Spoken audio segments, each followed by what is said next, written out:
This episode is brought to you by CarterComics.com. It's your one-stop shop for all your comic needs, whether it be graded or raw. Carter Comics has got it all. All you gotta do is go to CarterComics.com, fill your card up with all their amazing comics. Use the discount code FREAKNET, FREAKNET. Save you 10% at checkout. Not only on their website, but also at their eBay account. And the link to eBay can be found on their homepage at CarterComics.com.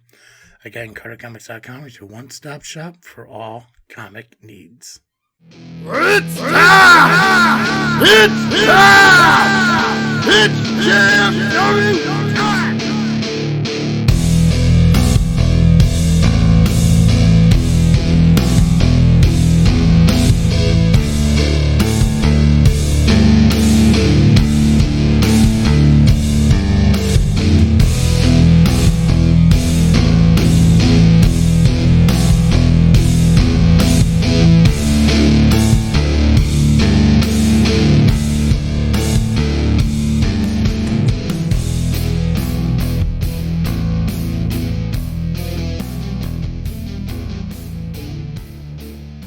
Hi guys, it's time against the ring with the greatest faction in podcast history. Just Freakin Wrestling, the JFW Podcast, hosted by Travesty. And I am the true faction slayer, Nubby, the amazing turtle. And I am the king of combat, the top of the food chain, Apex. What do you mean by true faction slayer? We'll find out when we talk about ARWPRO. Oh, okay. You made it sound like somebody else is out there calling themselves a faction slayer and whatnot. I probably should have worded it just a little different, but whatever. I am who I am. You bleed. I do. You made me bleed my own blood. All right, it's been about a couple weeks since we've been together. A lot of wrestling's happened over the past couple weeks we didn't get a chance to talk about. I hope everyone enjoyed their Labor Day. I sure did, driving through the dirt fields of Iowa. So if any of you ever think like, man, you know what I really want to do? I want to visit Iowa. Kick yourself in the nuts and then, do better. Because Iowa is one boring fucking place. I'll tell you that much. Because I've never heard anyone say, I want to go through Iowa. No one's like, let's take a vacation to Iowa. Yeah, absolutely not. I'd rather walk down fucking Schuyler Avenue at night in Kankakee than ever drive through another cow dung filled fucking dirt road of Iowa ever again in my 1,200 miles in 2 days. And all I saw was cows. Cornfield? Cows. Cows. Okay. Mostly cows. I was on legit dirt roads. Even the GPS picked them up, which means they were main roads made out of dirt. Dirt. Holy crap. Anyways. We're here. We're not going to cover every single result from a couple weeks ago. There are some key points I do want to bring up. Actually, Nubby was gracious enough to say, hey, we got to mention some things. Because I would have just blown past it. But yeah. Nubby's a better guy than I am. Yeah, this is also more work on him, so I'm okay with it too. Of course. So from a couple weeks ago, we are going to talk about IPW C3 Frontline. I think everything else was from this past weekend. But let's start. You said there was something to mention from C3, correct? Yeah. And it ties. It's going to tie into IPW as well. Oh well, then hold on. Let's do Frontline then, because I want to keep things connected. Let's keep them together. Because then there will be, after IPW, there will be a hold your thought. Or a hold that thought. Okay. Well, actually, maybe even after ARWPRO. But listen, Nubby, you decide what you want to do here. It was fuck me for trying to segue you into you decide. You know better. You know better than me on where we should start. Actually, I think we'll be going. I think we'll be going in the right order on my end. It'll be C3, IPW, ARWPRO. Because it all comes together.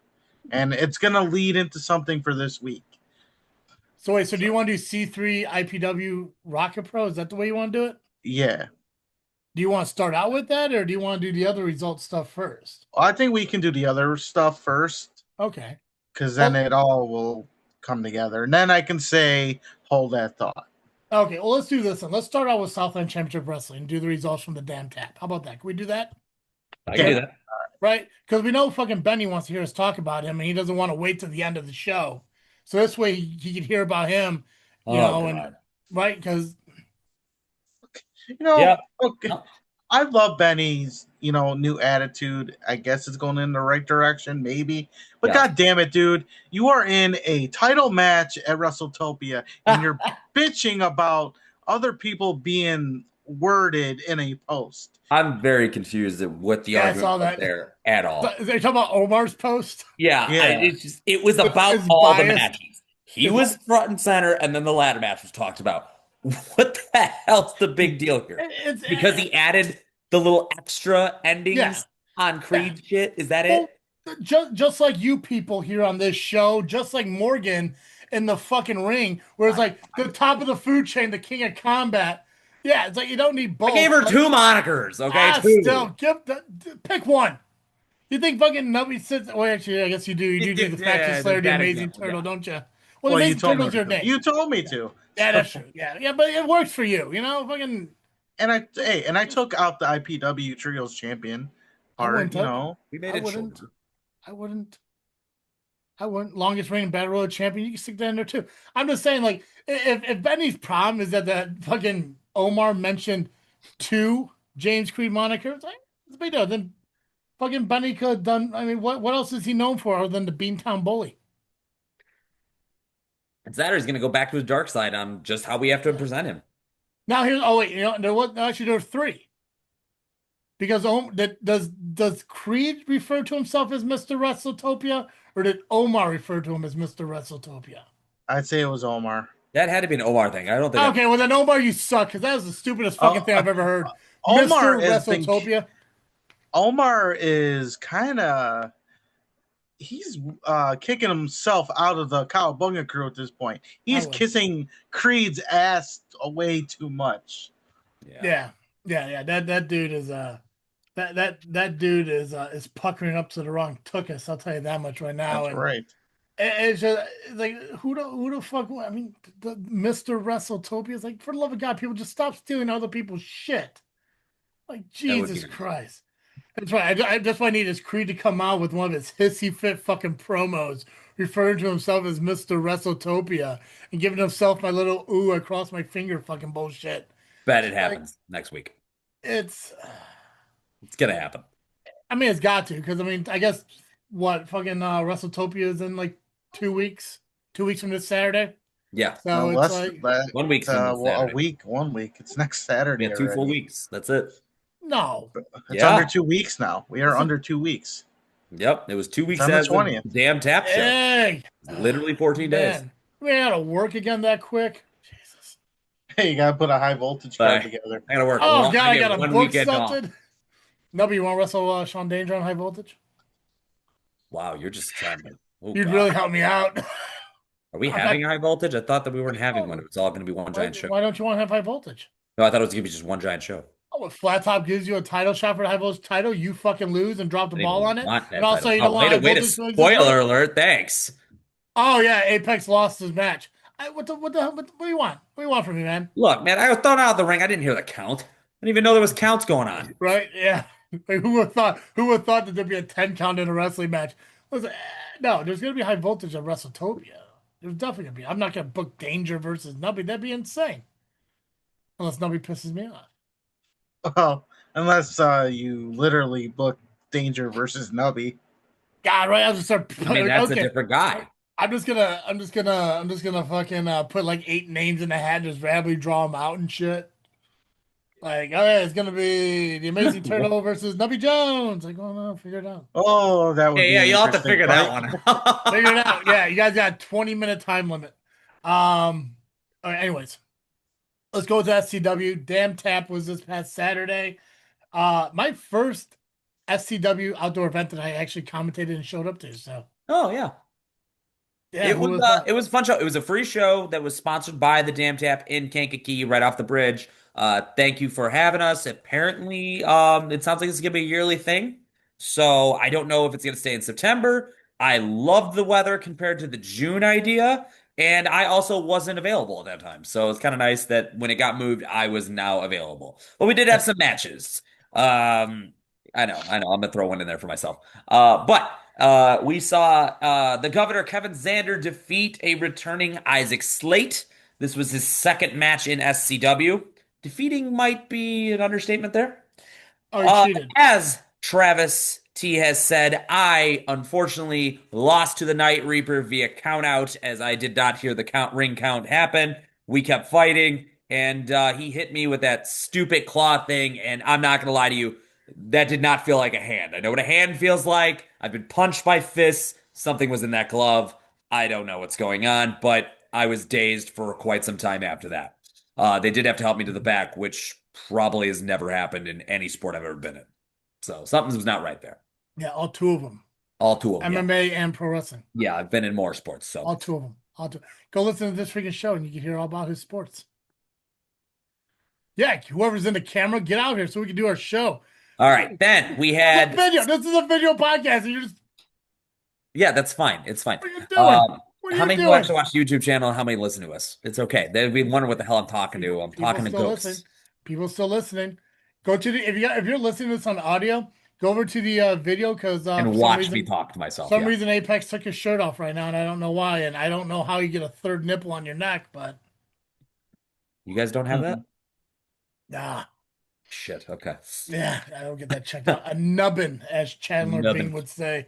I guess if we wanted to be fair about your high voltage title match, yes, you lost, but technically you both lost. I mean, yeah, there was no clear victory. Double count out. But he did bring a freaking axe, and he did talk about hitting me with. He showed a kill room and everything on there. Mm-hmm. Very weird. He did walk out wearing a garbage bag. So I mean, I thought I was getting. I had to check the bag when he was walking around the ring. I checked the bag. When that video gets posted, guys, watch this because he came out in full Patrick Bateman, frickin' Dexter crap. Like, no. Yeah. I was actually like, if this wasn't a fight, it would look like he was trying to kill me. So, or he was probably just like, hey, it looks like it may rain today. I just want to be prepared. So he wore a poncho. Maybe because we were outside. Yeah. The way to look at it. Either way, he's an idiot. Screw that dude. I can't wait to hopefully see somebody take that title from him one day because maybe I softened him up a little bit for him going out there on social media and creeping through people's bushes like Pac-Man does at your house and threatening to murder people and everything. Like that bush keeps coming back. I pull it, it's back. So right. Well, yeah, he's like the snake, the head of Hydra. Chop off 1, 2, come back. One day you're gonna have a whole bushes. Well, there is a lot of foliage growing right now in the backyard. So. Bushel of bushes. Bushel of bushes. But yes, Apex did not win the high voltage title, and now he has his title opportunity that Flat Top gave him. So cool on you. I get a call your shot opportunity. Nope, not my call. Okay. Well, match number 3 then, outside of myself, then was Scott Spade defeating Warren C. Freiberg III. That was actually great to watch and see. Two leaders of the 2 most powerful factions currently going in SCW. So Scott Spade picked up the victory. Hold on. What? You said the 2 most powerful factions in SCW? Currently, who's else is more popular? What's the third one?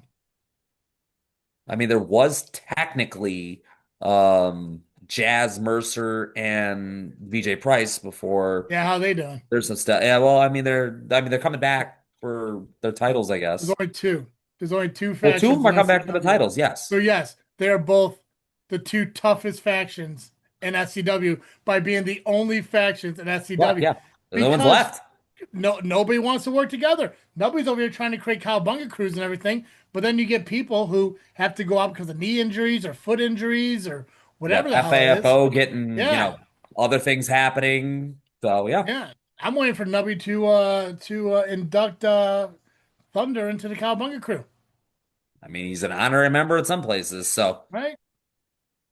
But we did see a women's title match as Crystal Carmichael made her return to defeat Lucia Ludacris. Interesting match. Outdoors. Definitely took outside. Weapons were involved. People got hurt.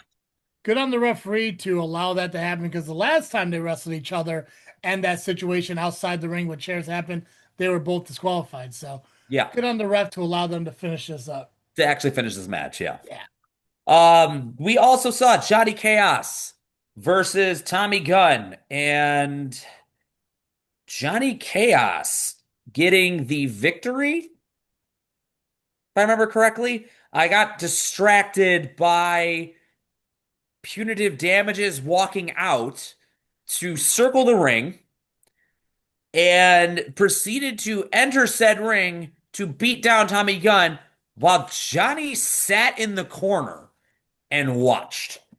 And when it came down to it, Tommy Gunn did fight back and fight off Punitive Damages, said it's not my problem, and walked away from what I thought was his friend. So, I mean, he ain't wrong. It's not his problem. I mean, why get involved in something that doesn't bother? But it was a crazy moment to see out there, because usually Johnny is someone to help people. So are we seeing a turn here? Are we seeing some kind of attitude change?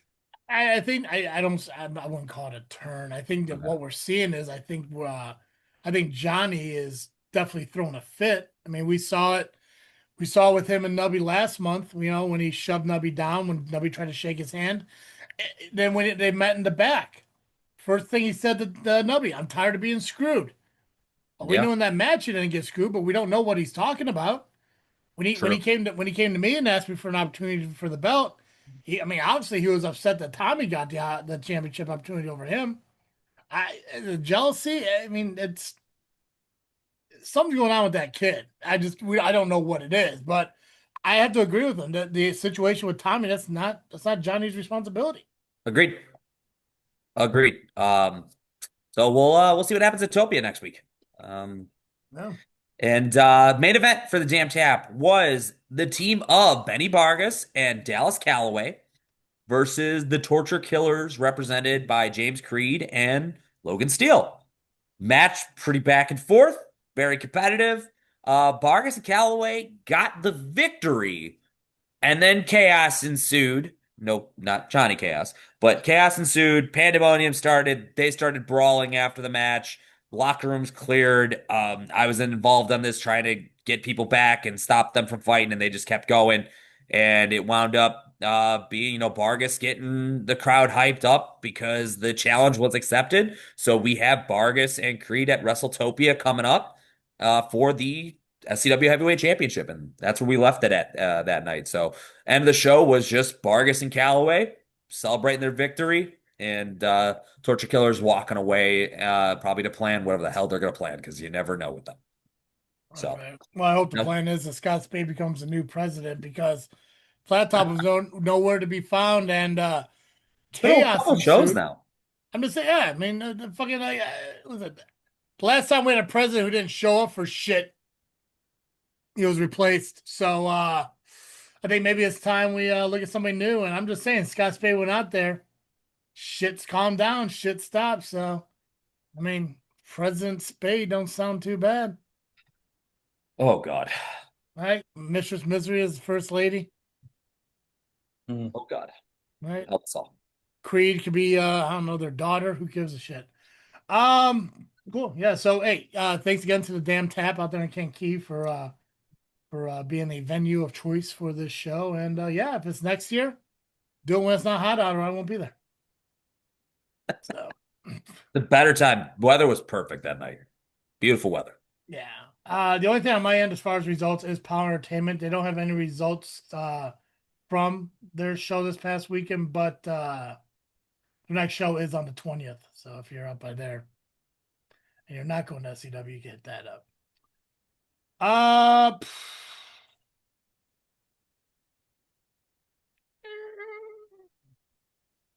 I need him to go, but he's too busy doing something off camera. What else is I don't know. I do have to go lock up, though, in a second. So, oh, man. So I'm going to go do that real fast before we get started any further.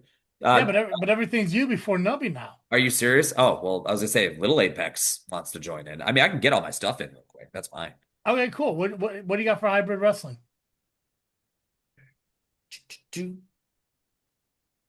Gabriel, step back. Hybrid wrestling results. So we have in order of that they posted. The Hybrid Wrestling Entertainment lineage result is Adam Grace defeating Shaq Jordan, Josie Valentine defeating Big Juice Jordy, and Stacy Shadows when Doom Montgomery tried to serenade Stacy. I have a lot of questions on that, actually. Sam Eli defeats Cujo the Mad Dog of War. The Baker Boys and Ninja Dragon fought to a no contest when Ghetto Gear Solid returned and laid waste to both teams. Radio for Pets rocked the house at intermission. Shane Hills defeats Joey the Jet Avalon. Jack Spade defeats Yoshi Kai. After the match, Ethan Matthews came out to what appeared to be a save for Yoshi Kai Wrestling, but instead attacked him from behind and joined the Ross family. And then in the finals of the 2025 Summer Series tournament, your boy Roy Cooper defeated the real Brock Hall to become the Summer Series winner. To everyone involved, thank you for coming out per Hybrid Wrestling, and they will be back October 24th for Path to the Bash. Nice. I know you say you didn't get anything from Zero1. Their next show is September 20th in Mattoon, Illinois. So we can move on from that one. What do you got for Emerge? Emerge did not have any results, but they did have a new interim champion that was posted. So I love the fact that they always at least post their champion. So congrats to the new interim Emerge Outbreak champion, Trey Lamar. He will face Jason Hotch for the Undisputed Championship when he is set to return. And that is all I've got for Emerge. Okay, cool. So, all right, Nubby. The rest of it's you now, man. Frontline, we got. All right, we just got a little bit of Frontline. Did not get everything off the Power Hour from last week that I was a guest of, but I wasn't there for the whole show. It was actually pretty good. We talked Rocket Pro for the most part. A lot of shenanigans, you know. Yeah. Well, I'm gonna look forward to listening to it on my way to work tomorrow. Obviously, we're gonna talk about Super Wrestlers here this week, so that means Billy Wax gonna make his return to the Power Hour this week. That is true. It is a fact. So we got that out of the way. Yeah. So if you want the full rundown of Frontline, you definitely hit the Power Hour. But what do we got for them, Nubby? All right. So basically, now it's supposed to be in focus with Steve. His guest was supposed to be Leo Fox. Now, I don't know if he ended up showing up late or he just wasn't the guest this time, but the guest ended up being Aaron Xavier. And I'm pretty sure you can figure out how well that went. I mean, if Steve allowed him to speak, I'm guessing it probably went really well. Well, I'm pretty sure he let him speak. I'm sure Steve asked some questions. Full details on the Power Hour from his point of view. But in a nutshell, Aaron belittled him. And he got personal. Very personal. Pretty much saying that if you continue to talk, he will put him in the hospital next to his wife. That. That's a little rough. That's a little, yeah, fucking Aaron. But he's an evil genius for a reason. And from what I understand, Steve, not saying a word after that, threw his chair down, attempting to walk off, and then Aaron just grabs him and throws him into the post. And as he was about to give him the knee, Jared Jax makes the save and challenge Aaron Xavier for Night for Tyler 8, which takes place Saturday, September the 27th at the Bakerville Bar. A couple more things that took place. Marche Rocket defeated Jack Vaughn. There were some thigh chops instead of thigh slaps. If you know, you know. For the heavyweight title, Jake Parnell did retain by defeating Josh Price. Kid Lat tried to help his friend Josh Price, however, didn't work out too well, and this may have put their friendship in jeopardy in the future. We'll see what happens. In the main event, however, we had to watch your 6th challenge.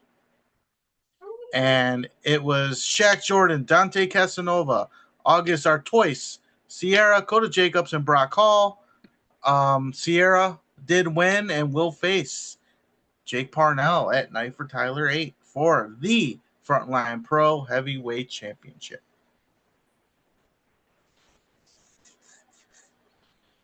And that was Frontline Pro. Okay, cool. All right. You said real quick, he was muted, right, when he took over for me? I didn't hear him. For the most part. Okay. And Turtle, you're gone. I know. it did the same shit. I don't understand. Like, my computer went black, and then it went away. Weird. Now I have to take away the damn fucking thing again. Whatever. What, you're not in the sewer? Or maybe this is my background. I stole someone else's bedroom. This is what's in that tunnel in the back there. Yeah. There you go. You see, you found it. This didn't happen on the Power Hour last week. I don't understand. Why does it do this now? Whatever. Technology is a stupid thing sometimes. Could it be the jersey? No, because I wore the because it said the same. It did the same thing when I wore the hoodie that time, and I wore the hoodie last week on the Power Hour. Didn't do it. Weird. It's stupid. Sometimes I miss Skype. Yeah, I miss it all the time. Yeah. So it works better. All right, you said what you have for C3 ties into IPW, which ties into ARWPRO. So let's run. Basically, it's a Rion train. Because, I mean, it's all like, well, I guess it's technically a Power Hour train because it's Mr. Young, Rion, Steve. So let's start with the Young part of it. All right, we could do that. So C3 last weekend presented Wrestling 11th Hour. And a few things that took place. Renee Van Peebles retained her women's title over the Phoenix Princess, Amina Belmont. The board lost their match, so they are no longer in charge. Chris Classic, Alpha Classic, back in charge, owns his company again. Mr. Young is out of power. We don't know what Xander's going to do now. The governor, probably no longer the governor at this point. I don't know, but it's good to see that C3 is now back in the hands of Classic Alpha. Now, in the main event, it was D'Angelo Steele defending his championship against Joseph Ira Credit. We have a new C3 champion, and his name is Joseph Ira Credit. Wait, what did you say? Joseph what? Joseph Ira Credit. Okay. New C3 Ultimate Wrestling champion. Now, just hold that thought. Like, wait, the C3. No, I said C3. Okay. I thought I heard the E there. I was like, wait, what? You're hearing things. Yeah, the ears. Yeah, we know. Your ear is bigger than the other. Yeah, you got to turn your head in order to hear your speaker. Yeah. All right, we're going to get into IPW now. For the pre-show, it was Ask Rion Anything. There were a lot of questions. I sent the video in our chat of the YouTube. It was actually live on YouTube that day. Nice. So check it out. If I can remember, I'll come back to it. Remember the name of the YouTube channel. But we had the League Royale, and the winner would get a league championship match in the future. Notable mention, Acid Jazz made his debut to IPW. Long overdue. Yeah. And let's just say him and Marche Rocket, they had a bit of a thing towards the end there. But in the end, soul toucher thing? I wouldn't say it was a soul toucher thing. It was just like Marche saw a ghost, if you will. He didn't expect Acid Jazz to be in there.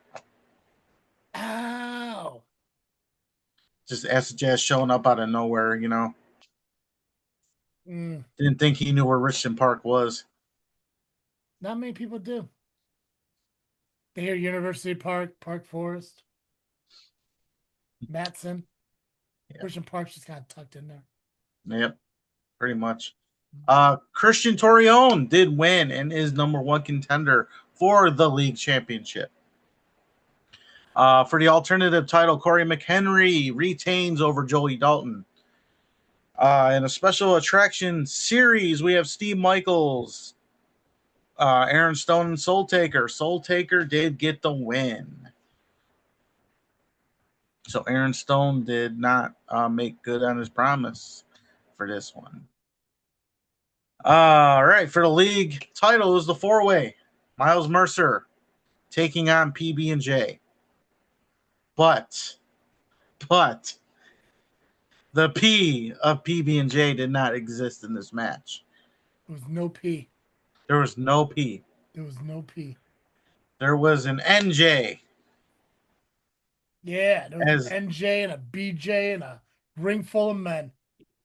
Yeah, there we go. As Nubby Jones, for one night only, showed his face.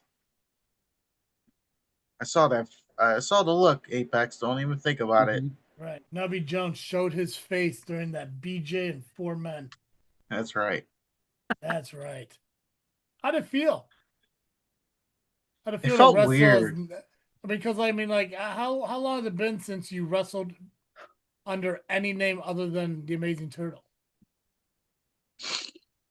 It's been about 10 years, right? For the most part. I mean, I was Turtle. I mean, I had a little bit of a identity crisis with the evil Turtle at Northland, but that doesn't count. But for the most part, I've been Turtle ever since 2015.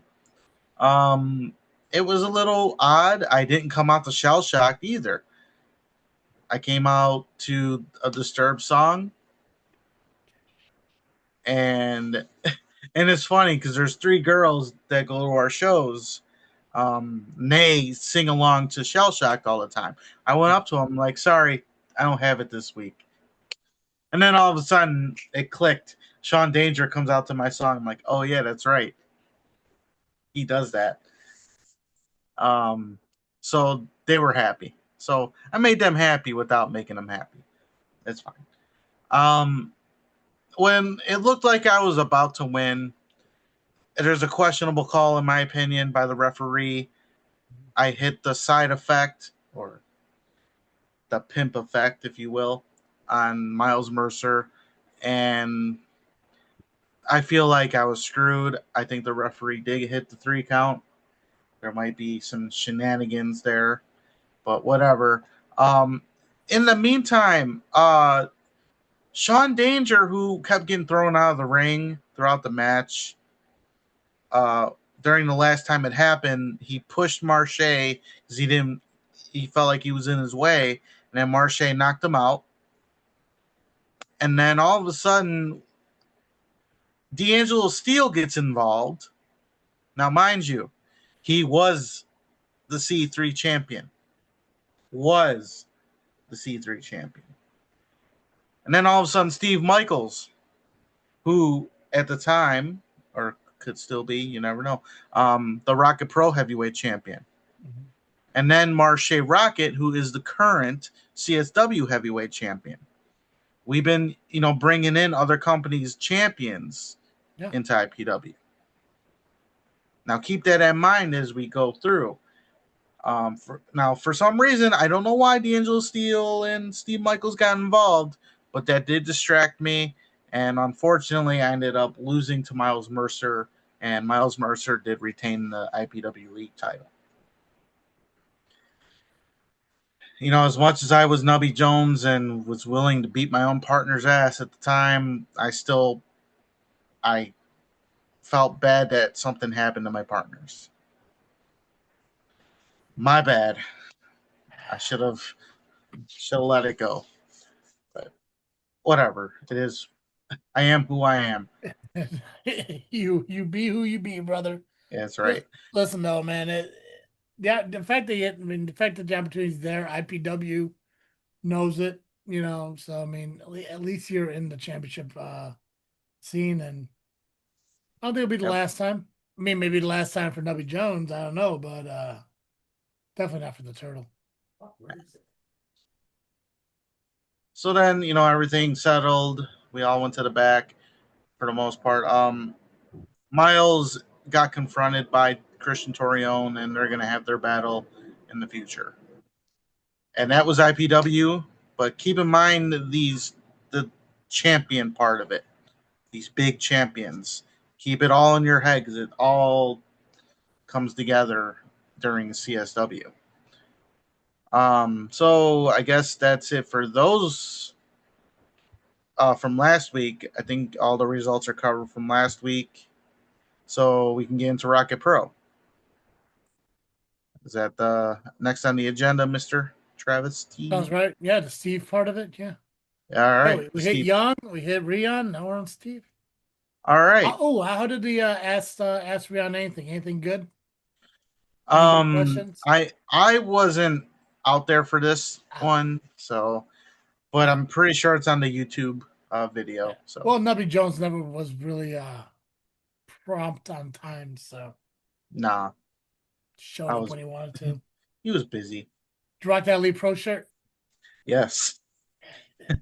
And the thing is, I cut the sleeves off of them. Well, one side was actually more open than the other, so it was kind of hard to adjust trying to fight. But I wish I still had the blue pants, but I ended up wearing my black ones that a lot of the students ended up wearing from time to time. So they got around like a ring rat, if you know what I mean. They saw more wiener than anything, I guess. I don't know. But we have Rocket Pro. What? You walk in at the wrong times, Apex. Yeah, you had to be here. I was here, but I came back like, wait, what? Were you really here? My black pants that I wore at IPW, they saw more wiener at Elite Pro than anything. Got it. Because none of us had the right gear at the time, and we were kind of just like passing it on, and I ended up getting the pants in the end. So, which is whatever. Gotcha. Yeah, I could probably retire those pants. All right, we're at Rocket Pro Fall Brawl season premiere, season 7. Unbelievable. I think we'll start out with the Nova Awards. Get all those out of the way. Manager of the season went to Rat J Flywheel. Funniest moment went to Rion Reigns. If you were there and you understand.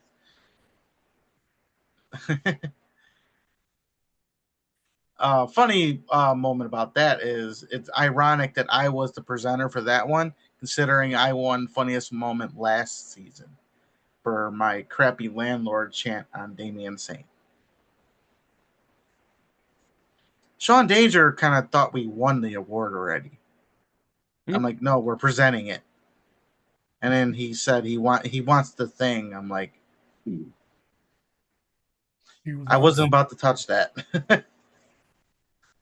You don't want to touch Sean, this thing? I'm like, Sean, family show, let's go. Good thing we moved on from there because it would have been awkward. Tag team of the season went to the Freebirds. I guess, they were pretty popular, so good on them. Star of the season went to Marche Rocket. Okay. Well deserved. I felt like it could have been me, but it's fine. Close. It had to be close in voting. I'm sure. Fans know what they want. Why does Marche Rocket deserve Star of the Year? Well, maybe not so much. I mean, I am mad at them for what happened last week. Maybe it's for different promotions you're thinking it more, just because you've seen. Other than wrestling Joe Hendry, he's not been prominent in RPW since they lost the tag titles. And that was the season before, right? Right. So the fans chose, and that's why it's a popularity contest, and that's why Breakout Star isn't sitting on my fucking desk right now. It's a popularity thing. If I was to give it to any star of the year, first off, it's Nubby. Duh. But God, you'll hate me to say it, but fucking Michaels. Just because he was the champion and he defended it more times than not, but yeah, I won't argue that he was the longest reigning champion. Mm-hmm. Ooh, did you say was? Am I foreshadowing? Side note though, Shooting from the Script is the name of the YouTube channel that IPW was streamed on. So if you guys want to go watch it, the quality's not great, but it is Shooting from the Script. The name of the YouTube channel. So yeah, you'll find the C3 show on there as well. Oh, there you go. Shocking moment went to Nuke announcing Joe Hendry versus Marche Rocket. Yeah, that's when Pac-Man was caught clapping around like never mind. I thought that was more shocking than the actual match. He acted like a child. And then he tried to sing along with the words and forgot what it was. And from the Mexico. What? And you mentioned Breakout Star, and sorry, Travis, you did not win. It was Kid Lat, which, well deserved considering what he's been through with the injury and, Yeah. Fucking, I was there more than he was. I should have won, but it's fine. I'm not mad about it too. So like, I know I got some votes. I do gotta get hold of Rocket Pro because I am curious on how badly I lost. I'm sure you were the next one. It was rigged. I mean, well, you might think it was. I don't know. And then match of the season went to Youth Gone Wild versus Freebirds at Kicks on 66. Listen, I'm just gonna say this, and I don't want to put myself over, but I mean, to try to win a fucking award that's owned by the Shelleys, after everything I said about the Shelleys over the course of the year, it makes a lot of sense. While it was a lot riding against. Yeah, it's like no, everything's it's completely impartial. There's no biasness. I'm like, sure it was. I was like, yeah, everything's all straight and narrow. That's why I mocked every one of you motherfuckers for an entire year. It's fine. All right. It's fine. All I know is that what should have been the moment of the year or whatever wasn't even part of the voting, and it should have been, because Bill walking over his fucking wife to slap the hands of the fans as he got his own shit in would have won an award if they would have done it. But I mean, he started I guess Hardy started the trend, but it started a trend. We started seeing that happen a lot more around that time. Yeah, well, if and when I'm ever booked at Rocket Pro Wrestling again, I'm going to see if I can get like a Dad of the Year plaque for that motherfucker, or Husband of the Year, or just to remind him that he walked over his fucking wife to slap the hands of a bunch of fucking nobodies in Joliet. Okay. Because that happened. The footage is out there. Just go find it. Hey. Excuse me, baby girl. I did finally watch it. It was exactly the way you described it. Exactly the way. It's like, while my son's beating the shit out of my wife, I'm going to play music, get my Titantron going, run around from the fucking spot to get my fucking ring spot in, to slap the hands of everyone, and then I'm going to enter the ring and finally do something about it. Yeah. That happened. Yeah. All right, we're going to get into the matches. For the tag team titles, undeniable. Aaron Arsenal and Victor Wade retained the titles over the Kings of the Sixth due to undeniable interference. Yes, Kings of the Sixth won the match by disqualification, but we all know the rules. Can't win the titles on disqualification. Kings of the Six getting screwed again. That's life. We had a Rocket to the Top qualifier match. Silky Smooth ended up defeating Mike Anthony, John Bowman, and Jay Sion Dre Marquis with Joey Roth in his corner. So Silky Smooth is in the Rocket to the Top match. Ladder match, I should say, at Harvest Havoc. What the hell is... Huh. Okay. So it's not bad. Then we had for the Outer Limits title, Sam Knight retaining over Eric Schultz. Schultz did not have the results in this match. Johnny Nye came out and he was about to announce possibly retiring from pro wrestling. But Nuke came out and stopped him from doing that. Convinced him to keep on going and has made a match for him at Darkness Falls. And it will be Johnny Nye versus Nick Diamond. No. So Santino is not happy. Why? Because his aunt's boyfriend's going to be fucking wrestling?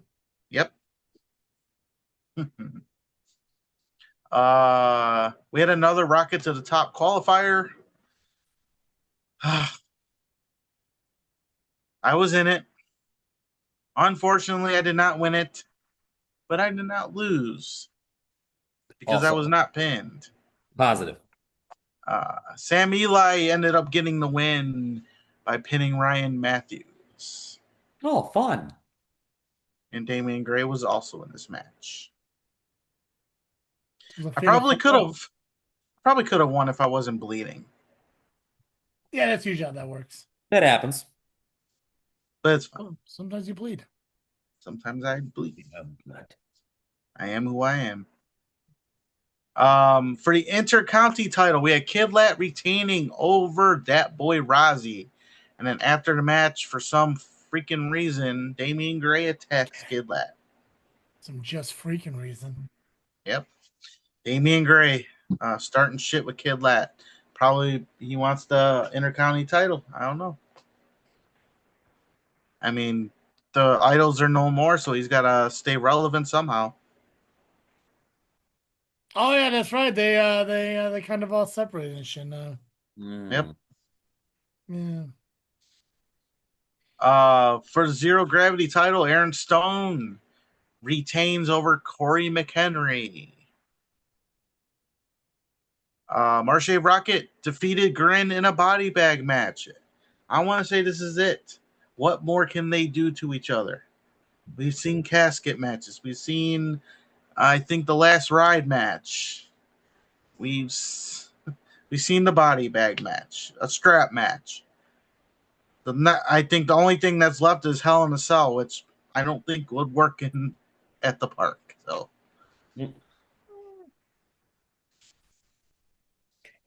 So we'll see.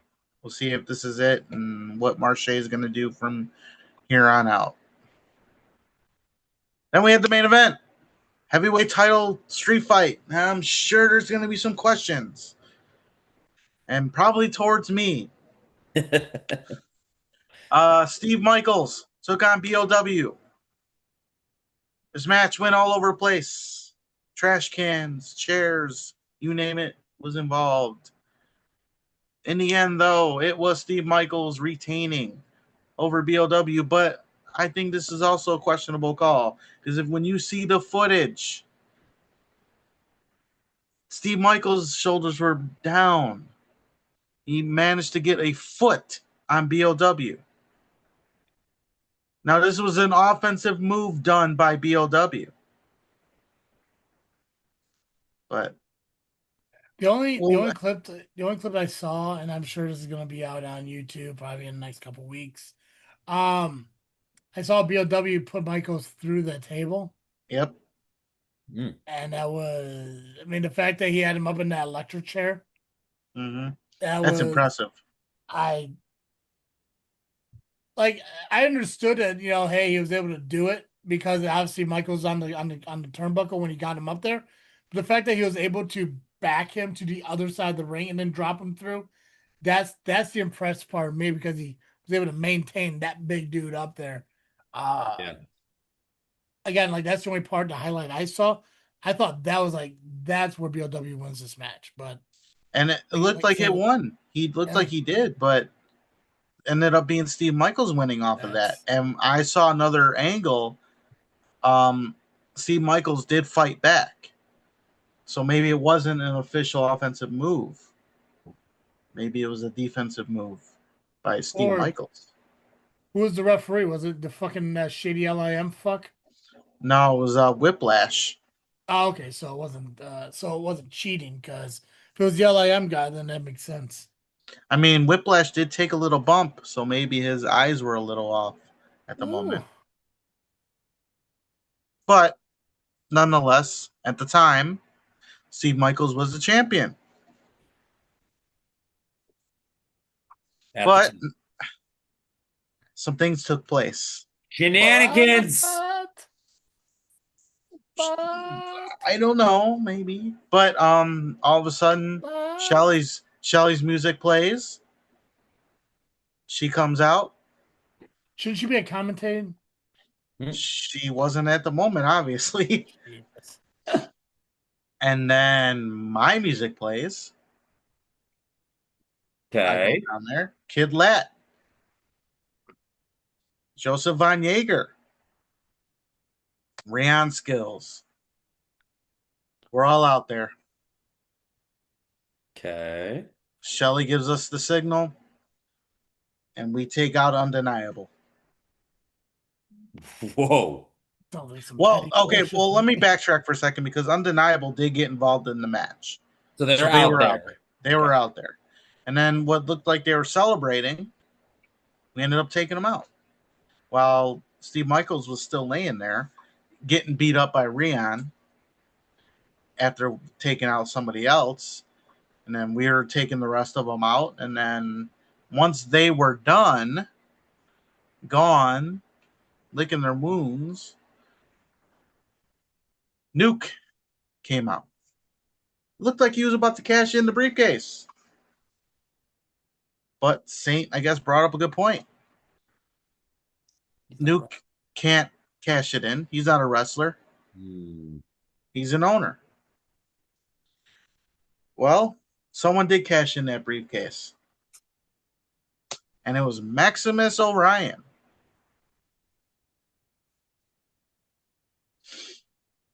And me, Jaeger, Kid Lat, Rion surrounded the ring and watched it unfold as Maximus Orion defeats Steve Michaels and becomes the new heavyweight champion. We all celebrated. Is this the end of Undeniable? I mean, in my eyes, Faction Slade. Faction Slade. Okay. But you based it on the fact that they don't have the championship anymore? Is that why you're saying? I mean, it sounds like they left them freaking bloody and destroyed. Yeah, I mean, we destroyed the rest of them, so. They have no belts. They have no leverage. I would just be cautious, though, because I mean, people always have the expectation that something's gone and gone forever, but again, it kind of goes to the whole Hydra I said earlier. Cut off the head to grow back. So time will tell. Yes, taking the championship, huge loss, to them. But that doesn't necessarily mean that, Saint's gone, Michaels is gone. I saw the poster. Schultz is going to have a title opportunity against Maximus next month. I mean, they could claim it back. It's just like I wouldn't put the cart before the horse. I wouldn't start counting fucking chickens and shit while they're not hatched. Stuff like that. But I mean, I bet the Retribution had to feel pretty fucking good. Yeah. Now you're probably wondering, was this all planned? Was this the plan from the start? I mean, I'd like an answer to that. I mean, it was kind of interesting to see. I mean, you didn't see it yet, but me and Maximus shaking hands and hugging in the end. Oh, wow. Okay. Shelly hugging her own son. Maximus not wearing white. I mean, it was after Labor Day, after all. But nonetheless, was it all part of the plan? Maybe. I mean, I guess it was, because it sounds like something shady Shelley's would do.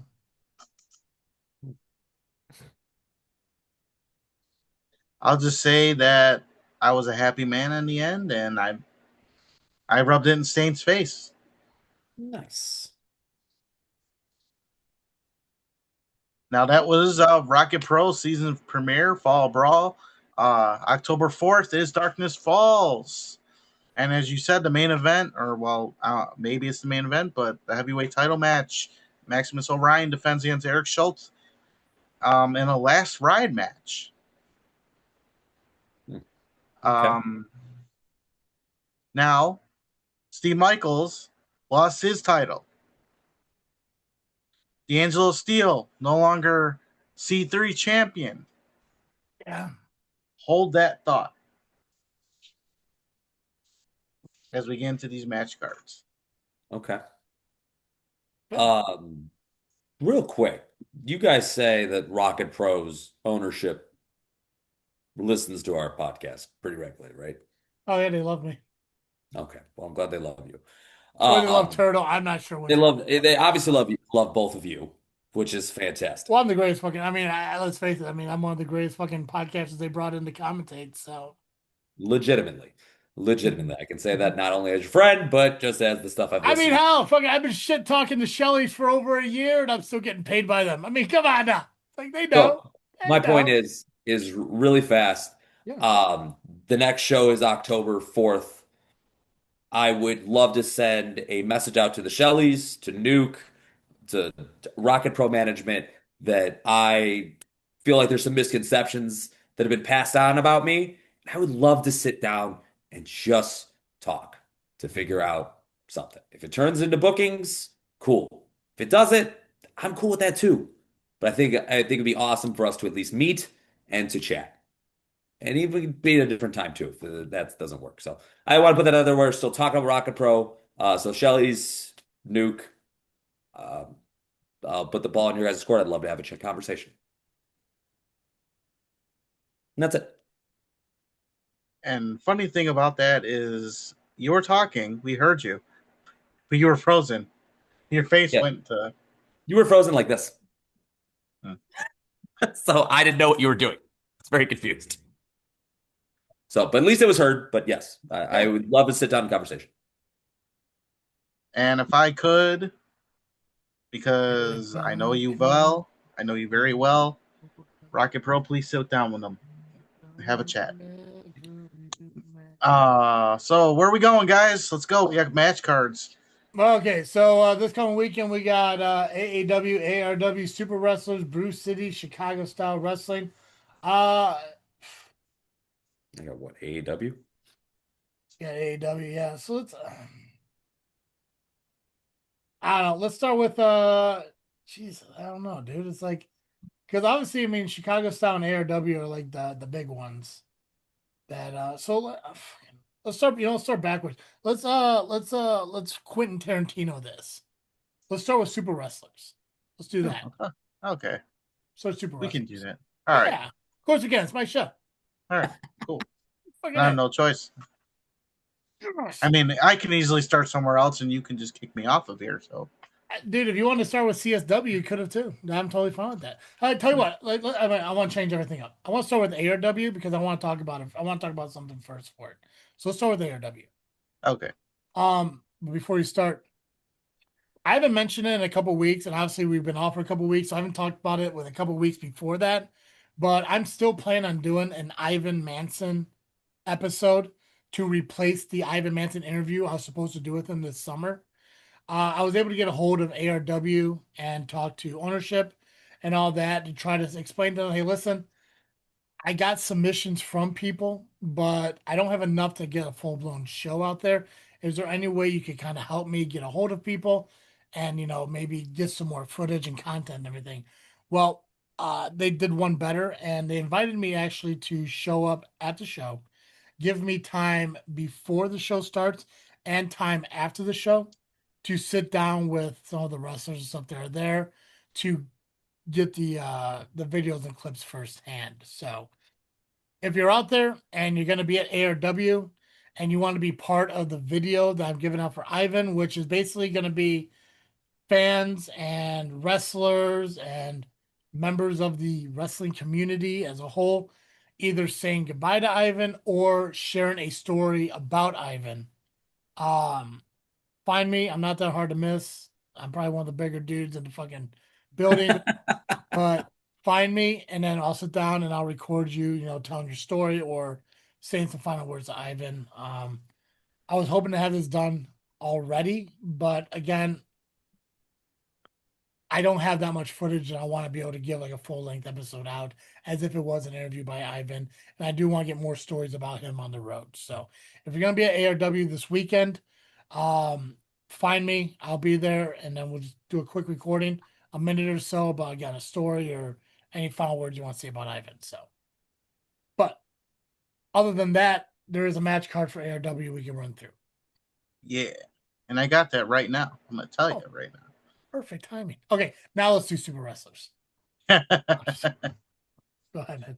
You're good to go. ARW presents Survival of the Fittest, Saturday, September 13th at the Senior Activity and Multipurpose Center, 705 East 4th Street in Hobart, Indiana. Doors open at 6 p.m., bell time 7 p.m. General admission, $15. You can reach out to ARW on Facebook for advanced tickets. All right, Shaq Jordan will be taking on Kid Lat. That should be an interesting matchup. For the tag team titles, we have the program. Jay Thunder and Eric Schultz taking on Pestilence, Christian Torione, and Joey Dalton. Angel Armani, the AARP champion, taking on Nick Diamond of the program. Nobody outshines the Diamond. Muggsy James will be in attendance, and he plans to address the Braun the Lumberjack situation. And then we have the 4-on-4 elimination match. Team Creed taking on Team Glover. Team Creed will be James Creed, Alpha O'Neill, and C. Moss Dave. Taking on Greg Glover, Brendan Balling, Judas Chavez, and Joshua Moon. And it's your favorite matchup, Travis. Elimination. As it should be. People not doing elimination tags. I don't know what that was wrong with them. And that is the card for ARW Survival of the Fittest as of right now. Be on the lookout for ARW on Facebook and other social media platforms. And their show is Saturday, September 13th, Senior Activity Center, Multi-Purpose Center, 705 East 4th Street, Hobart, Indiana. Doors open 6 p.m., bell time 7 p.m. Tickets $15. Excellent. Yeah. Also this Saturday, Brew City Wrestling does have their show. See the stars of Brew City Wrestling in action Saturday, September 13th. The bell time's at 7, doors at 6:30. Tickets are front row $15. General admission is $20 at the door. Wait, front row $15 and general admission at the door is $20? Wait, is it like an early thing? I don't know. Maybe according to this, front row's $15. I'm going to go off what this says. Front row's cheaper than general admission. Kind of wild. It's got to be an early thing, but who knows? But fuck it. Showdown in Sheboygan 2. It's at the Elks Lodge, 299 in Sheboygan, Wisconsin, at 1943 Erie Avenue. The stars of Brew City Wrestling presents a night for Barbara as they return to the Elk Lodge, 299 again. This Saturday, front row $15 and general admission at the doors $20. I mean, yeah, it says right here too. Okay. Food and beverages will be available. Scheduled to appear, there are no matches, but scheduled to appear is Demented, Chucky Bates, Josiah Vasana, All Day, Roy Zay, St. James, who is the Heritage Champion, High Octane, Onyx Andrade, MKE Vice, the One-Man Riot Squad is Gunnar Wicks, Raven Radix, who is their Women's Champion, Tori Fox, and Yeti Henderson. Plus, many other favorite stars are scheduled to appear. So make sure you follow Brew City Wrestling on Facebook so you can see any of the matches they do post up. As of right now, this is the information they have. So, back to you, Nubby. Let's talk about Super Wrestlers. All right. Super Wrestlers. They present Super Wrestlers X or 10, episode 10, if you will. It's Sunday, September the 14th at the Concord Music Hall, 2047 North Milwaukee Avenue in Chicago, Illinois. Doors open at 6 p.m., bell time 7 p.m. Tickets you can get via the link on Facebook. There's going to be a one-night 4-man tournament for the vacated prize.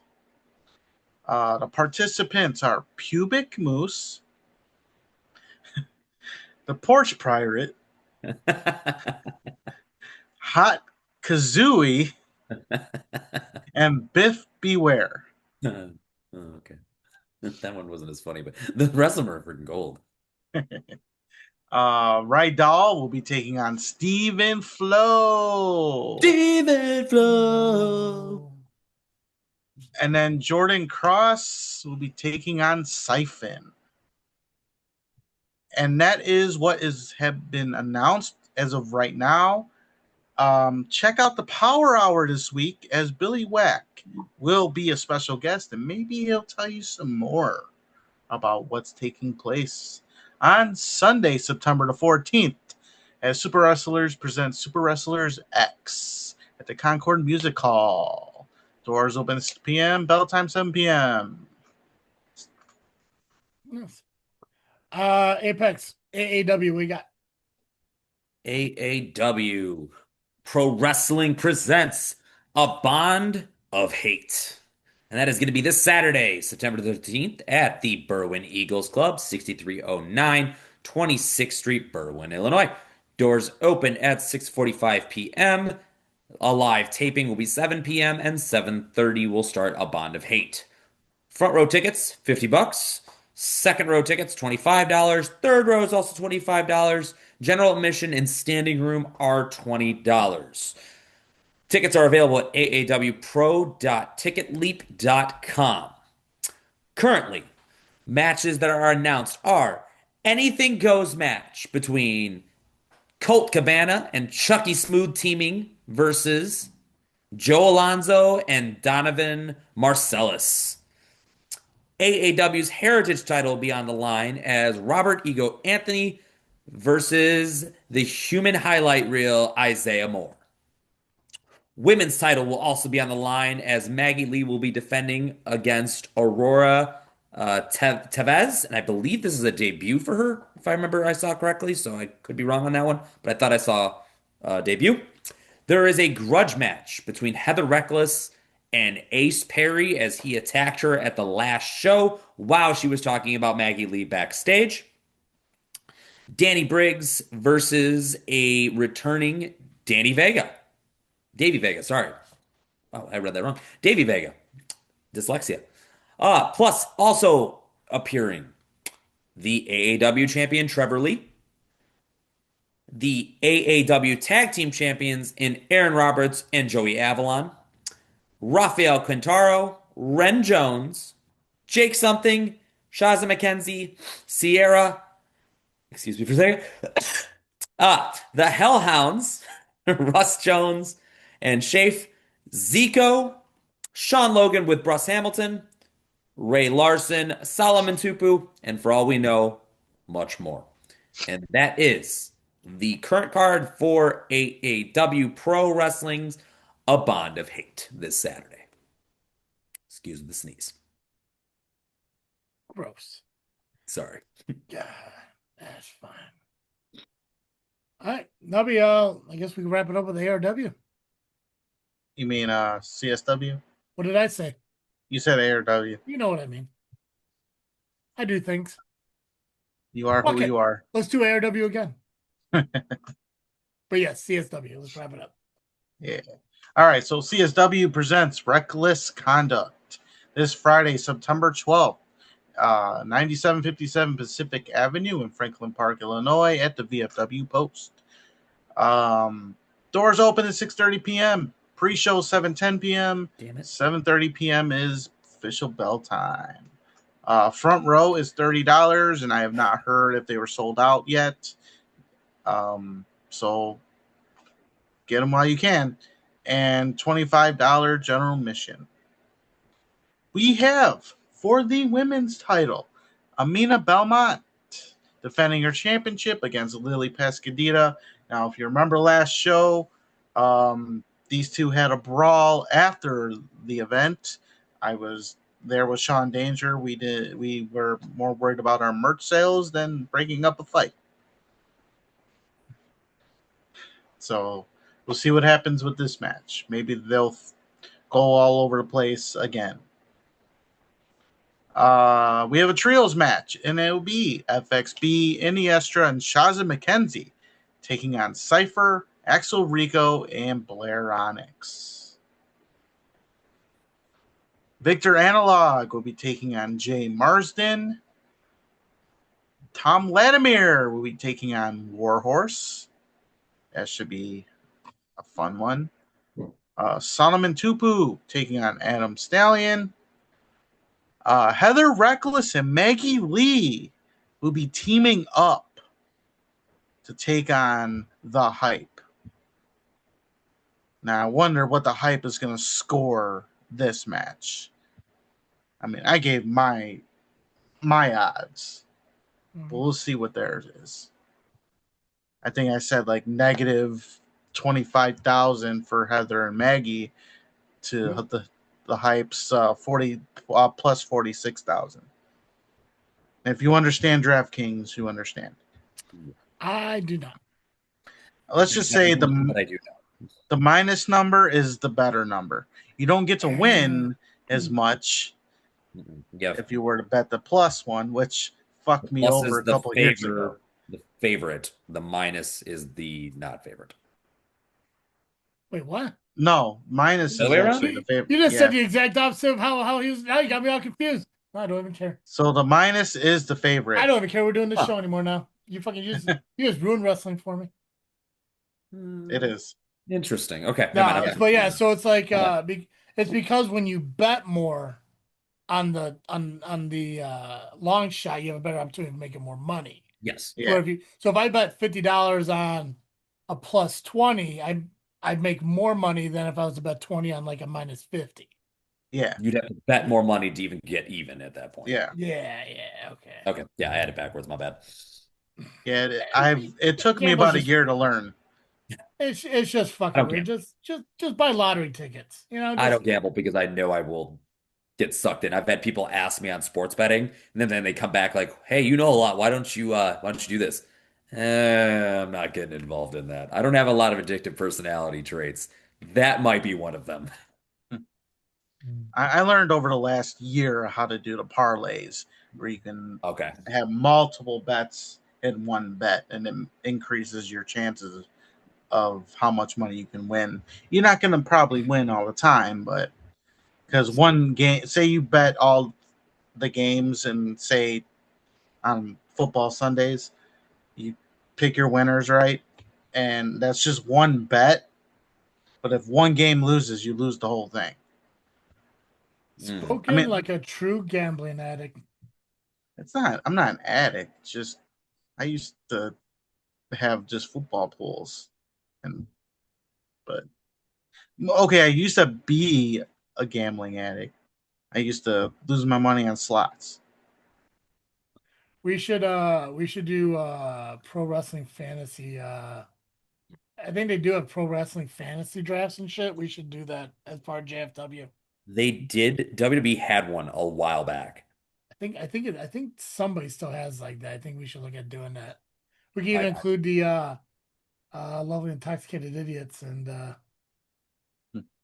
just beat them that way too. Yeah, killing them. Yeah.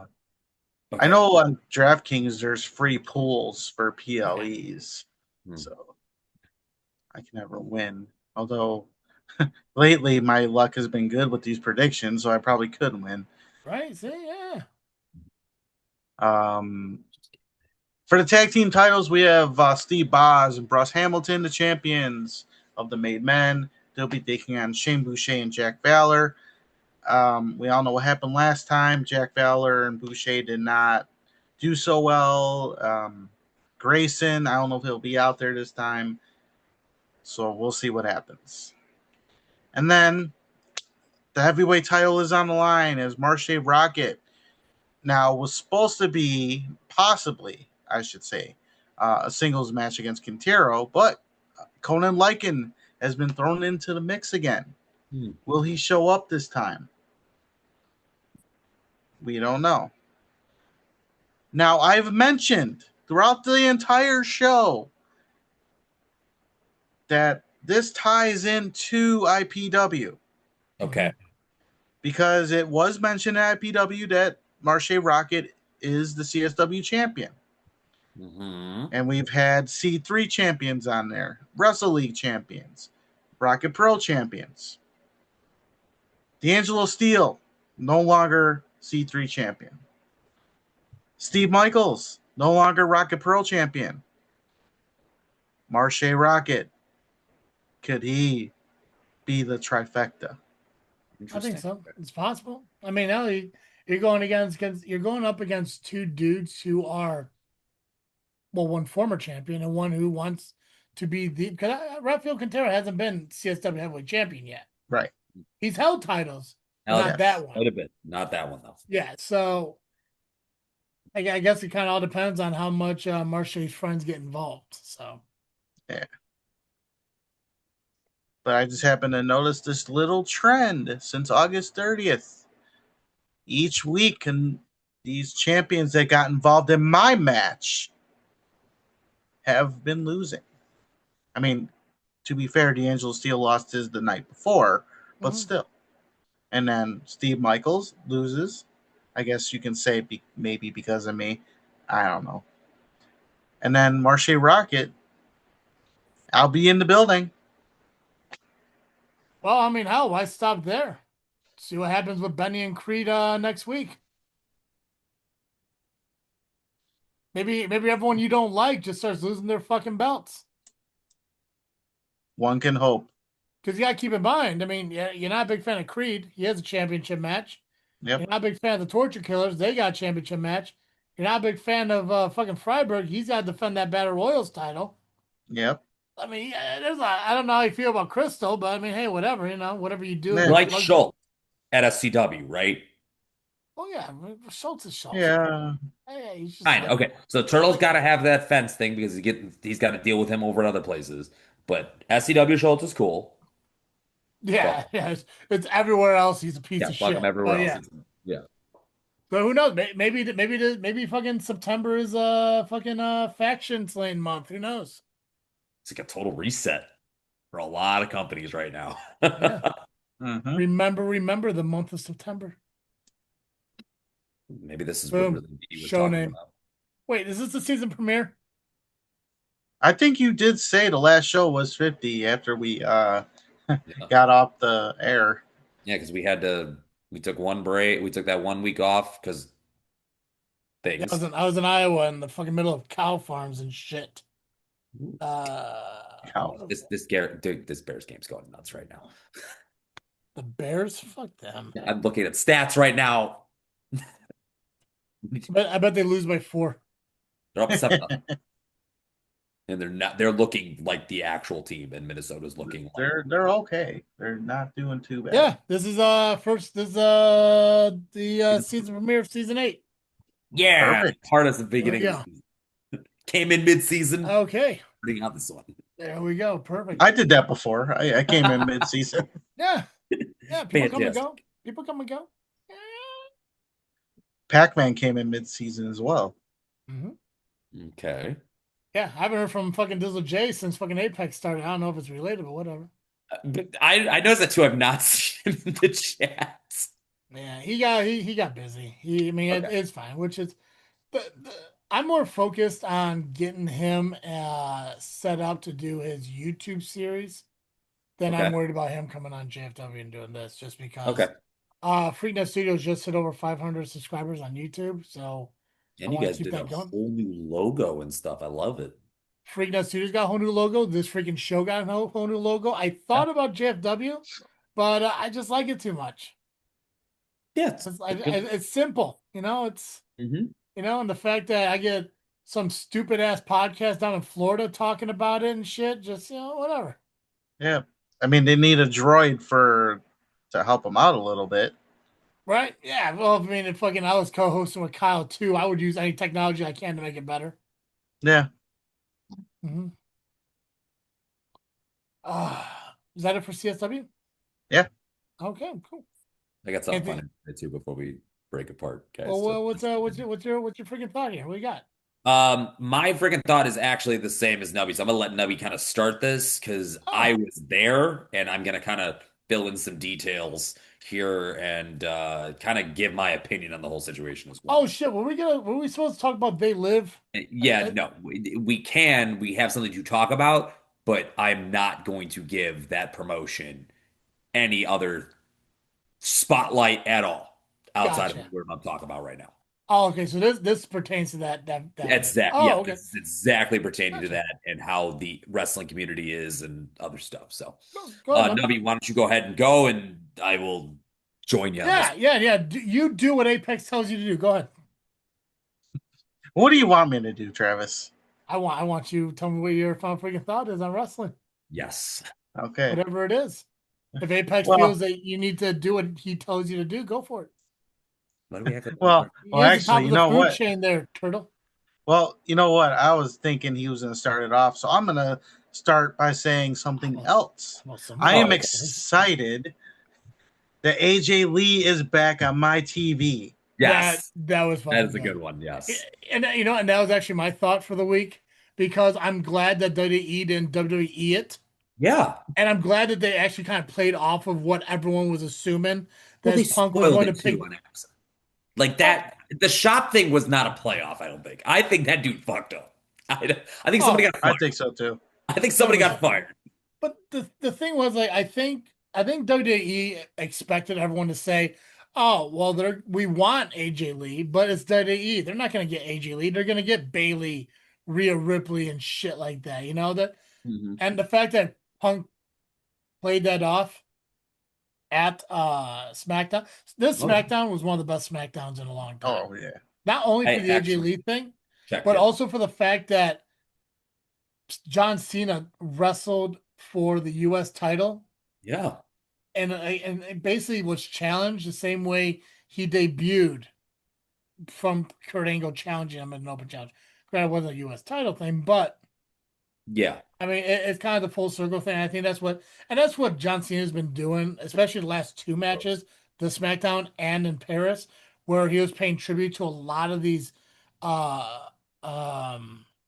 feuds by using people's moves. I think this past SmackDown, he did like Edge's spear, Punk's go to sleep.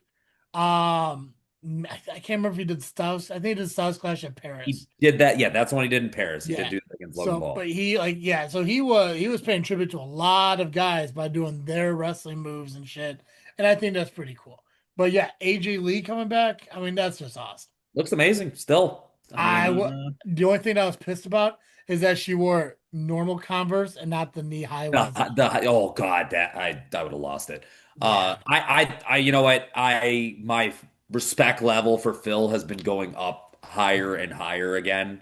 Because well, no, we don't like Phil. We like CM Punk. We don't like Phil. Okay, That's so Nubby. Come Phil's on. dick, CM Punk for CM Punk because his return to WWE has been fantastic. He's helping superstars. He's a team player. I have a lot more respect. And then to see him, because I think they only started dating when they were still in the WWE together. Like it was very new to them.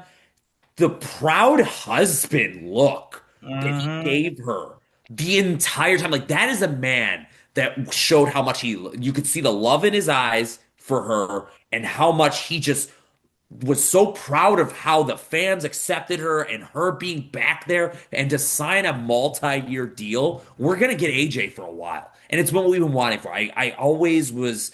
I don't believe it. I don't believe it. Like all the constant rumors to finally have it actually happen. It was great. I loved it, and as my respect for him in the business is going back up the right direction. Well, I know because I don't know if it's been announced or it's just a speculation, but I believe WrestlePalooza they're gonna have the mixed tag team match. I think it's still rumored right now. She's not wrong. Yeah, she's not wrong. I mean, they could definitely drag Becky and AJ all the way out until WrestleMania. Oh God, yeah. Probably what they're gonna do, unless AJ. I guess it kind of depends on what AJ's contract dictates and like what she's capable of doing or even willing to do. But fucking Survivor Series War Games is just around the corner. Yeah, she apparently signed a full-time contract. So she apparently will be on shows every week. Well, maybe next week we'll fantasy book fucking Survivor Series War Games because that's. I mean, I wouldn't mind seeing like a fucking AJ, Rhea, Bailey, Stephanie Vaquer. That just took that. Fucking Paige got to come back, right? No, they're saying, but apparently WWE does not want anything to do with her. They don't. Why? At least not right amazing. now. She's I don't amazing. understand. Fuck them, idiots. Screw them. There's something with the way it broke up, the way she was over there. They're saying they're not interested. Now, with AJ being back, could that change? Probably. Maybe. I mean, they know what's best for business. I'll give them that. They will end a feud to make it business worthy. Listen, fucking Jesse Ventura came back. Fucking Paige could come back. I mean, it's just, they're a year away from being out of debt. Brock Lesnar's here. That honestly, that was my one never coming back. That was my one never. And when he showed up, I was like, I still can't believe it. And you noticed the kind of like the controversy about it kind of went away. I think people finally understand how things work when it comes to the law.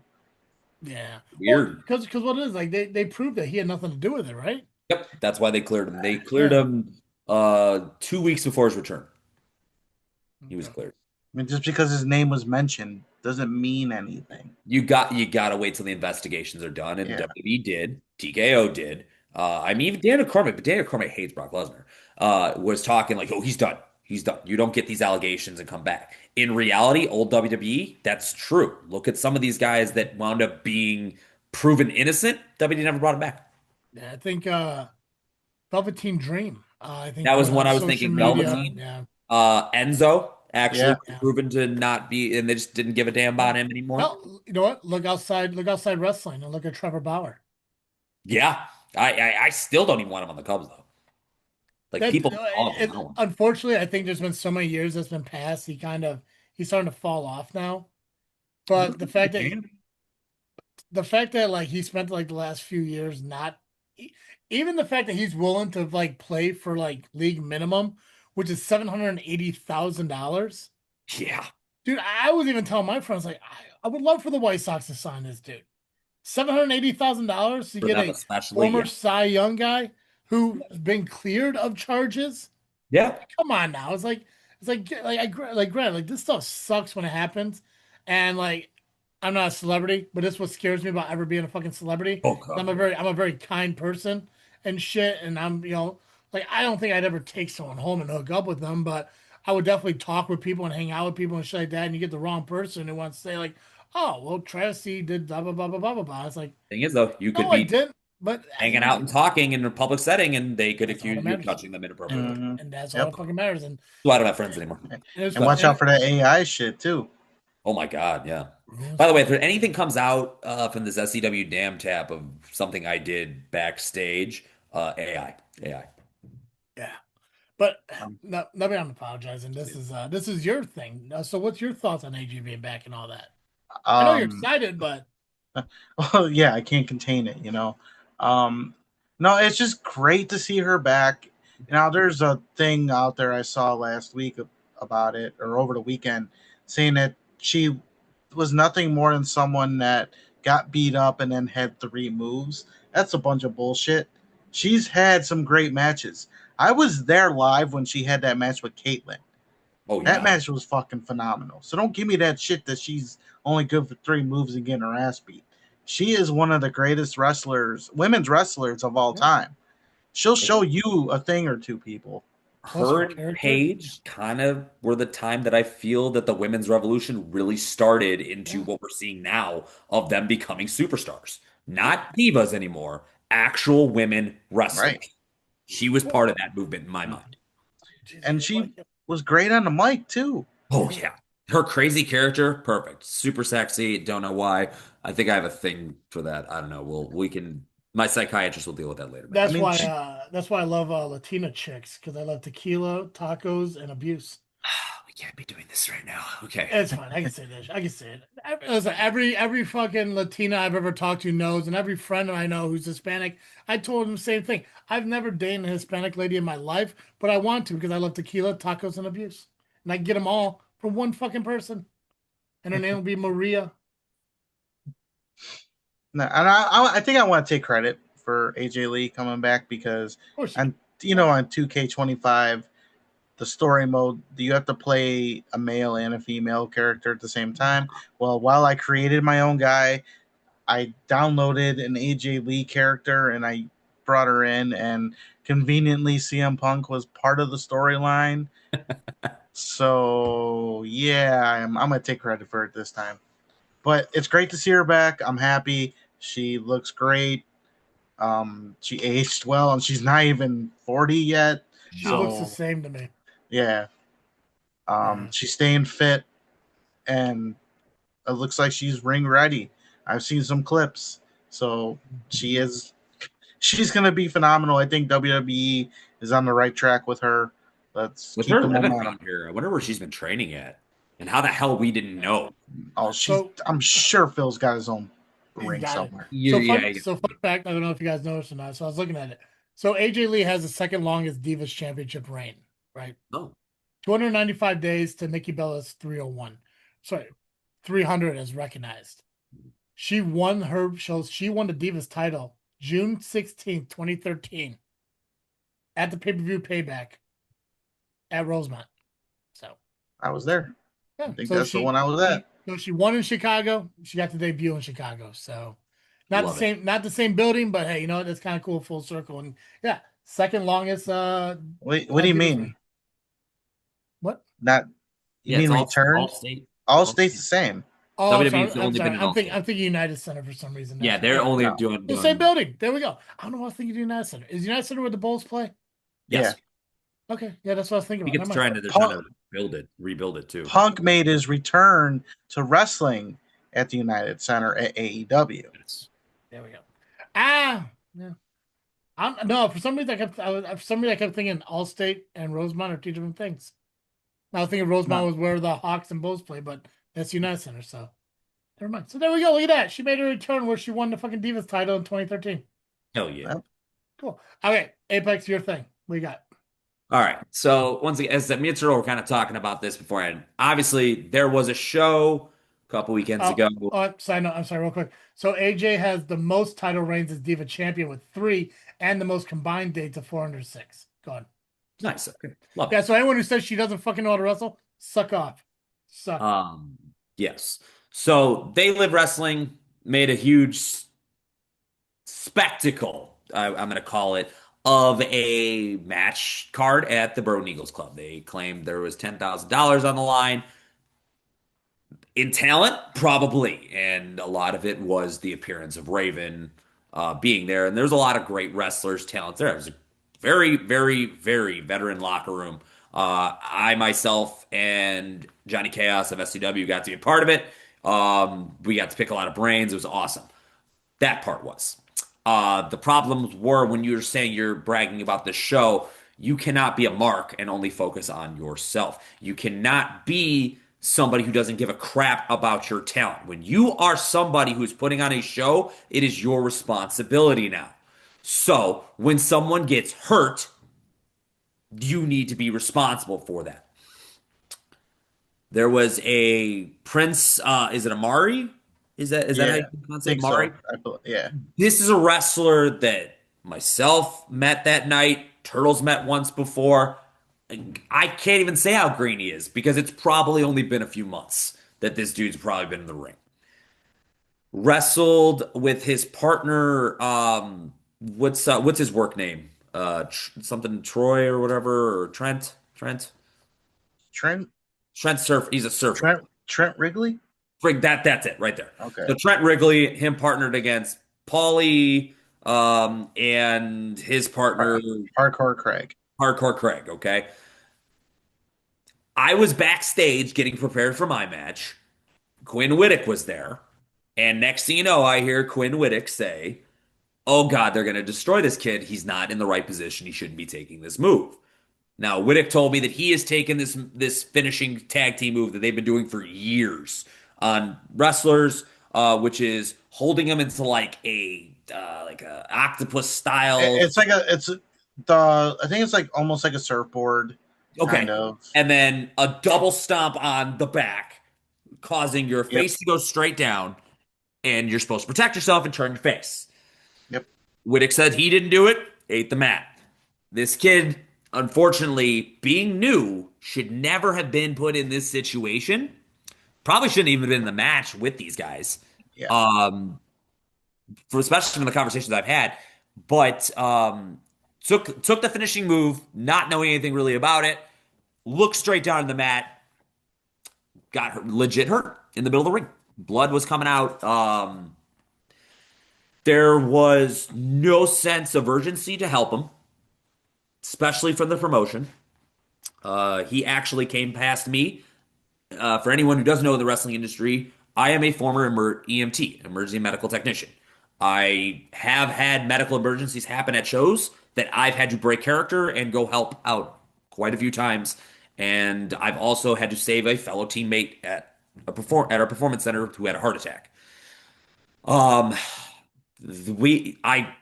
In full white gear. You guys have seen my new white gear, wrapped up, ready to go out there.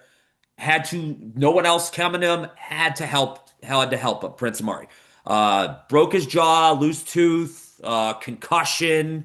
One of the things he said to me was he said they did it on purpose, that Paulie did that on purpose. I've talked to people. I don't see it as malicious, but from what I know, if that could have been his welcome to the business kid moment, I don't know.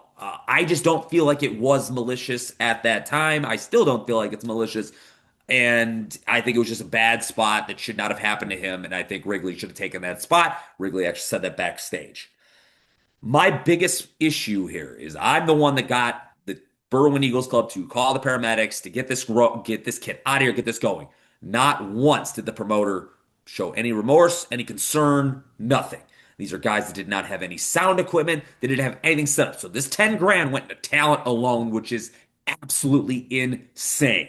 And this has me rethinking a lot on promotions I'm willing to work for. And if you are not an established promotion that has videos and setups that I can see online, I will not work for you. I will say that right now. You need to show me something that I know you are legit. After the show, still nothing. They went out and partied, celebrating this massive show that went 13 matches, no intermission, and went around 4 hours. I still can't believe that. Me and Chaos rushed our match just to get done. And we wanted to get out of there.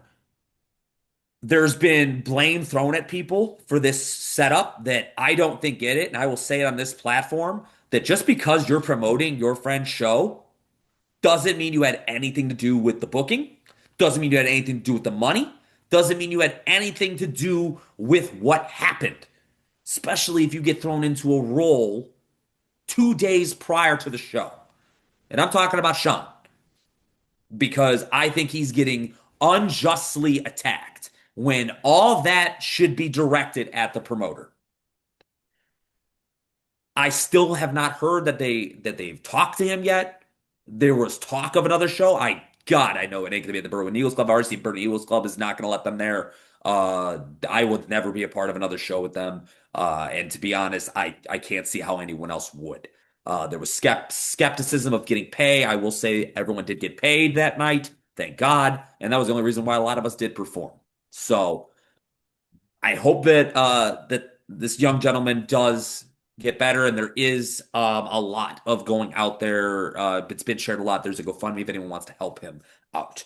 But that is what I saw backstage, and I'm not gonna lie, I was very sickened by the fact that the promoter was too focused on wrestling for, wrestling against Cole Cabana, which I'm just not even going into that. Then the whereabouts of the talent that he booked, which honestly also was very badly. There was a lot of cancellations too for the show. So that was my firsthand account of what I had seen and what I've seen from. I've been biting my tongue. I don't want to get involved in this, but I was backstage and I did make sure to provide medical attention to him. So if anyone was worried that nobody helped him, the Apex was there again to help. So for anyone who thinks that I am not someone you want in your locker room, might want to rethink that. Apex to the rescue. Apex to the rescue. What a humble brag. I don't know Paulie as well as everyone else. I don't see him doing shit like that on purpose. Now, I don't. So to purposely injure somebody or really, really hurt them is not something he would do. You would have to really do something to him to piss him off for him to hurt you. To say he hasn't done it, it would be a lie, because he has given receipts and they hurt. Mm-hmm. It's a known fact. He's admitted it. But this incident, I think, yes, they shouldn't have done the move to him. If they're welcoming him to the business, there's other ways to do it. Yep. But at the same time, that move's been done to a lot of people. 2 reported injuries now that I can say, and one of them, whatever. And then now we have a real injury. Yeah. I mean, it's obvious he didn't protect himself. I mean, now granted, please, people, don't come at me about this. When you obviously you can't protect yourself with your arms when they're being held. I get it. But you have to turn your head. I mean, if you're trained right, you would have turned your head. I mean, if there was no way he could have, there could be ways I understand. But it's not that hard to turn your head. Mm-hmm. At the same time, I don't know. It's a hard situation to really talk about on that, because we don't know what conversations were had between the two teams. Yeah. Did Hardcore Impact understand that he's a real rookie and there's only certain things he should be taking? Like fresh out rookie. Were his trainers there? Did they talk with him? Because normally, so at SCW, Hunter Payne is, when he puts his guys against a vet, he is always talking to the vet about what they can and can't do. I mean, even with me, when I wrestled Spade, they talk to each other about what I can and can't do. Same, yeah. So I want to know if his trainer was there, or if anybody that knew him have had a conversation with Hardcore Impact about what he can and can't take. What are the conversations being had? How much training has he had to a point? Did he know to turn his head? But again, I don't see Paulie doing this on purpose. He would not injure somebody, especially a young kid who's close to his own kid's age. I mean, they're a pretty big gap, but close enough. I mean, it's just not, to me, it's not in the cards for him to do that to somebody on purpose like that, especially a young kid. Now, for that Mac Sharpman asshole, yeah, I'll say his name all day. I want people to know his name. Mac Hartman. I'm putting as Sharpman. Who's that? His name is Mac Hartman. Is that the rookie? No, that was the promoter. The promoter. Oh, okay. Gotcha. And I hope people listening tell him that I'm talking shit about him, because that's what I'm going to do. But this is facts. This ain't shit talking, just a shit talk. You are a piece of shit for being a shitty wrestler, for one. I might not be that great, but I'm way better than you. For you to say that you were trained by so-and-so, you're an asshole.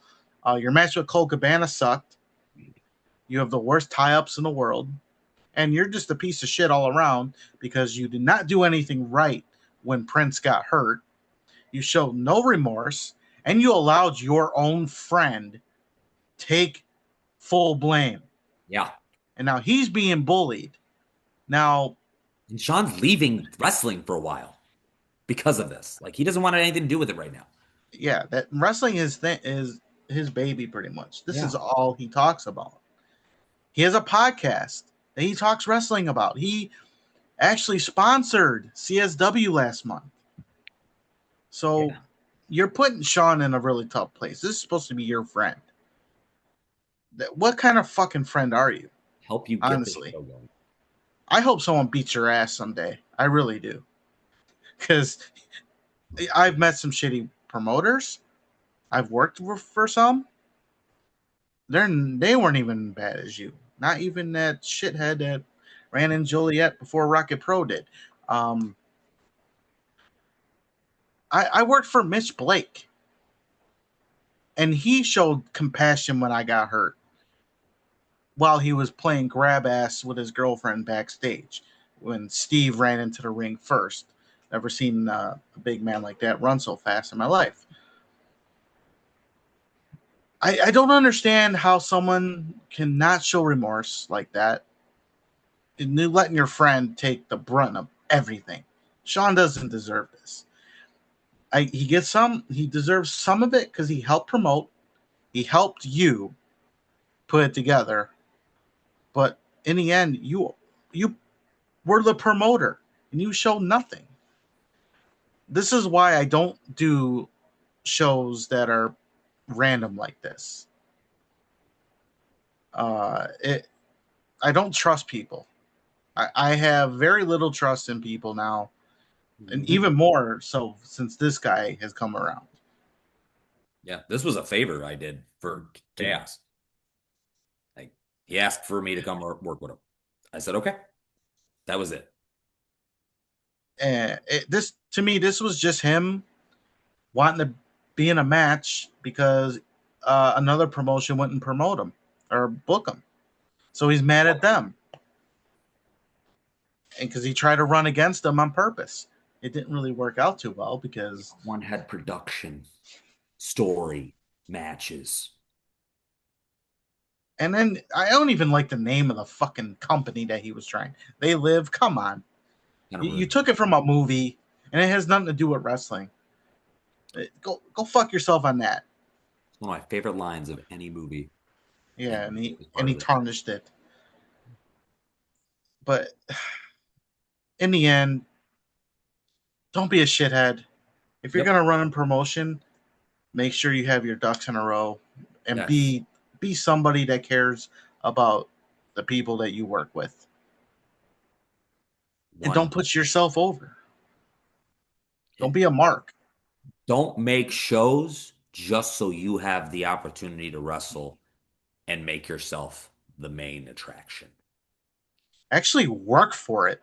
I mean, I could have started running my own promotion 10 years ago if I really wanted to and put myself over and wrestle when no one was booking me. No, I actually worked hard to get people to notice me and look at me. I am actually fucking booked and popular. What a fucking concept, you Sharpman fuck. mind blowing. You get the vibes. That's my take on it. Okay. Anything else you guys want to talk about? You good? No. I want to go watch this. All right. Next week, we're going to cover the results of the shows that are happening this weekend. And hopefully, we'll have match cards for Freelance, SCW, Zero1, and New Genesis. So, possibly IWA Productions and other ones, but we'll figure out as we go. So, follow us on Discord, Freakin Studios. And make sure you're watching us on YouTube, Just Freakin Wrestling, JFW Podcast. Subscribe to the notification bell. Continue to listen to the show wherever you want to listen to it. And follow social media. So that's all I got. Well, all right. I believe we can. Ring the bell on this episode. Well, all right. As always, I'm Travesty. And I am the Faction Slayer, Nubby, the Amazing Turtle, Cowabunga. And I am the top of the food chain, King of Combat, Apex. And thank you for listening to the episode of Just Freakin Wrestling, the JFW Podcast.